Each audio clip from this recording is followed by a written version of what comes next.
Assalamualaikum warahmatullahi wabarakatuh. Allahumma lakal hamdu kama yanbaghi li jalali wajhika wa azimi sultanika. La hawla wa la quwwata illa bika. Hasbunallah, ni'mal wakil, ni'mal maula, wa ni'man nasir. Saudara-saudaraku yang kami muliakan, di akhir zaman ini, ketidakstabilan kondisi kehidupan manusia terus menanjak dan meningkat secara tajam. Dan ini akan menimbulkan banyak risiko kepada nyawa. Orang sudah tidak menghargai lagi nyawa dan sudah tidak mengindahkan lagi nilai-nilai kemanusiaan. Apabila kita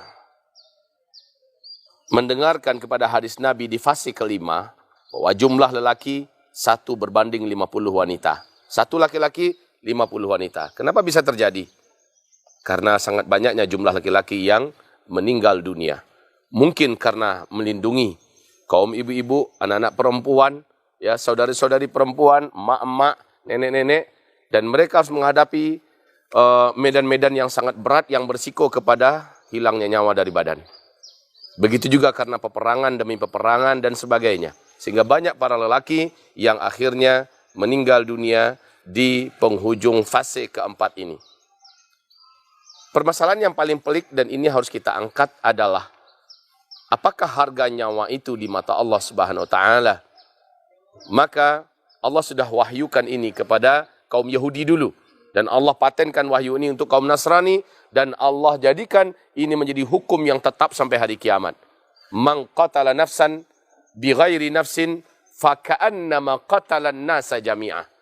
Siapa saja orang yang menghilangkan nyawa orang lain tanpa alasan yang dibenarkan, tanpa alasan yang diakui oleh Allah dan disyariatkan, maka dosa orang ini adalah faka'annama qatalan nasa jami'ah.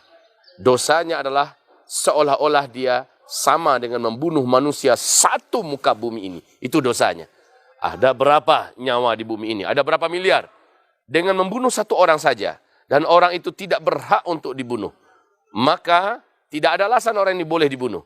Maka si pembunuh melakukannya, dia dijamin di dalam neraka Allah Subhanahu wa Ta'ala. Dan dia mendapatkan siksaan yang paling keras dari malaikat-malaikat neraka. Faka'annama qatalan nasa jami'ah. Seorang penguasa zalim datang kepada Imam Al-Auza'i. Dan setelah dia membunuh dan menumpahkan darah di mana-mana, Imam Auza'i ini ditangkapnya dan diminta fatwa. Apa kata penguasa yang zalim ini? Hai Auza'i, saya dengar kamu tidak pernah kenal takut dengan siapapun. Kata Auza'i, saya hanya takut kepada Allah Subhanahu wa Ta'ala. Saya minta kepada kamu pendapat dan fatwamu tentang nyawa-nyawa yang sudah saya lepaskan dari tubuh-tubuh mereka. Banjir darah di mana-mana, puluhan ribu dibantainya. Lalu dia minta fatwa kepada Imam Auza'i. Apa kata Imam Auza'i? Darah itu hanya boleh ditumpahkan dalam kondisi yang dibenarkan oleh Allah Subhanahu wa Ta'ala. Dan itu yang boleh melakukan hanya penguasa. Dan engkau adalah penguasa.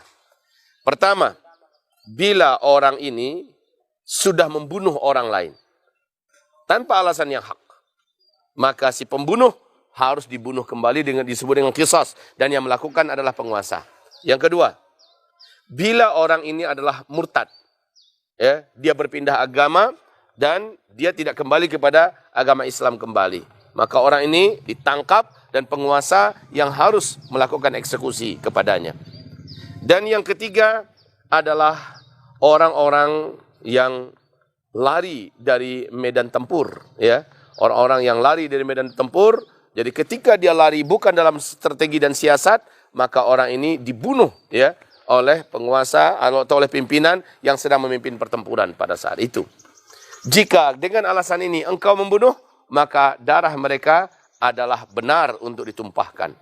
Tapi bila bukan karena alasan ini engkau membunuh mereka, dan mereka adalah rakyat jelata, mereka tidak membunuh orang lain, dan mereka juga tidak murtad, mereka tidak lari dari peperangan ketika mereka harus terlibat sebagai salah seorang yang berperang, maka darah mereka menjadi tanggung jawabmu pada hari kiamat.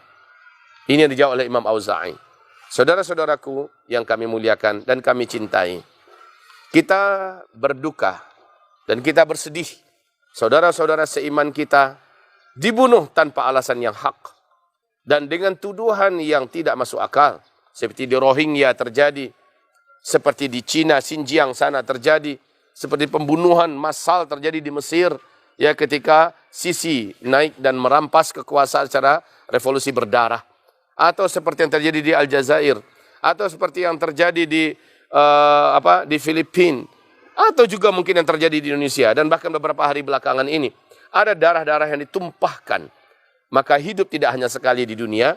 Bila engkau, wahai para orang-orang yang merasa nyawa ini tidak berharga, engkau akan menjalani kehidupan abadi dan semua kita mati. Engkau yang punya jabatan, punya kekuasaan juga akan mati. Lalu engkau akan berhadapan dengan sang penguasa langit bumi, dunia dan akhirat. Apa jawabanmu di hadapan Allah Subhanahu wa taala? Jika ada ustadz, ada dai, ada ulama yang berani membenarkan perbuatan ini, demi Allah, darah orang-orang yang tertumpah itu dia juga ikut mempertanggungjawabkannya di hadapan Allah Subhanahu wa taala. Karena dengan fatwanya, karena dengan keustadannya, akhirnya orang-orang mendapatkan legitimasi membenarkan perbuatan yang sangat biadab. Apabila engkau adalah juga seorang yang mengaku muslim dan engkau mengatakan berhak kok darah mereka ditumpahkan karena mereka menentang penguasa, karena mereka, Masya Allah, dan engkau tuduh mereka adalah khawarij, maka sesungguhnya engkau juga termasuk di dalam serikat dalam dosa ini. Sesungguhnya perkara ini bukan perkara yang remeh, ini perkara darah. Perkara darah ini perkara yang sangat serius dan besar. Wahai hamba-hamba Allah, sesaudaraku, duka yang dalam, biarlah kita serahkan kepada penguasa alam semesta, pemilik persidangan langit nanti, ya persidangan hari kiamat.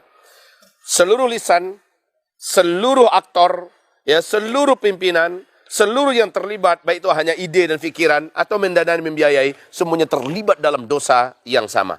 Dan saya yakin pihak kepolisian dalam hal ini juga setuju, ya, bahwa kalau ada terjadi crime, ya terjadi pembunuhan, maka siapapun yang terlibat di situ pasti akan dikaitkan dan diseret ke dalam ranah hukum.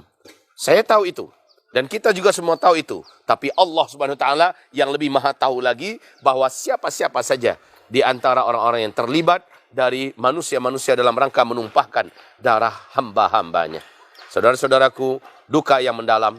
Kita mengucapkan inna lillahi wa inna ilaihi raji'un atas berpulangnya ke rahmatullah Subhanahu wa taala dengan cara ditembak, dengan cara dibunuh, dengan cara apa saja. Duka mendalam ini ada di dalam hati kita. Kita ya orang-orang yang lemah, kita orang-orang yang terzalimi, hanya mampu mengatakan, ya Allah, engkau yang maha tahu, keadilan hanya di tanganmu, dan engkau lah yang maha mampu menegakkan keadilan ini, dan engkau lah yang mampu mengusut orang-orang yang melakukan kezaliman. Sesungguhnya engkau lah yang maha kuasa, engkau al-muntaqim, ya Allah, engkau sang maha pemberi pembalasan, engkau sang maha pemberi pembalasan. Kami tidak mampu membalas, tetapi engkau adalah al-muntaqim, sang maha pemberi pembalasan. Engkau adalah al-jabbar, engkau adalah al-qahar, engkau adalah al-aziz. Maka semuanya kami pulangkan kepadamu. Dan jika makhlukmu tidak mampu melakukan qisas, maka qisas itu ada di tanganmu, ya Allah.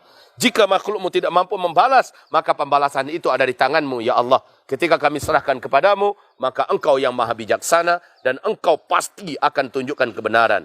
Kami hanyalah hamba-hambamu yang hanya menyerahkan semua urusan ini kepadamu. Ya Allah, kami hanya berdoa kepadamu dan tidak ada tempat kami menitipkan segala harapan dan hati kecuali hanya kepadamu, ya Allah. Rabbal Alamin.